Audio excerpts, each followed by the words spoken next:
फिलहाल केंद्र सरकार न्यू पेंशन स्कीम एनपीएस की जगह अब केंद्रीय कर्मचारियों के लिए यूनिफाइड पेंशन स्कीम यानी कि यूपीएस लेकर आई है। केंद्रीय मंत्री अश्विनी वैष्णव ने शनिवार 24 अगस्त को इसकी जानकारी दे दी है। उन्होंने बताया है कि कैबिनेट बैठक में इसे मंजूरी दे दी गई है। यूपीएस 1 अप्रैल 2025 से लागू हो जाएगी।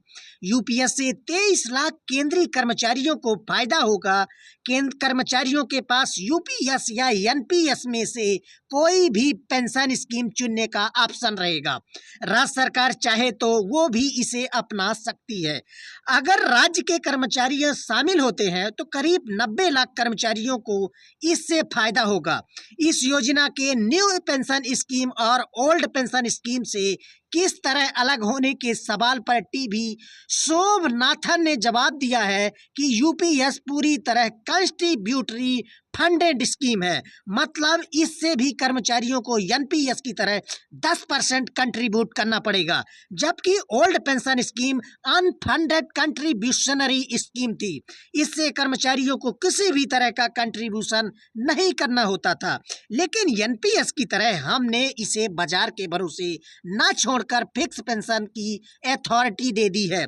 यूपीएस में ओपीएस और एनपीएस दोनों के लाभ शामिल हैं।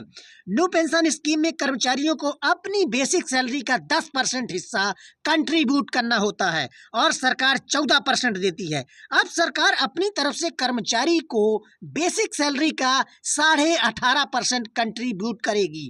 कर्मचारियों के 10% हिस्से में कोई बदलाव नहीं होगा।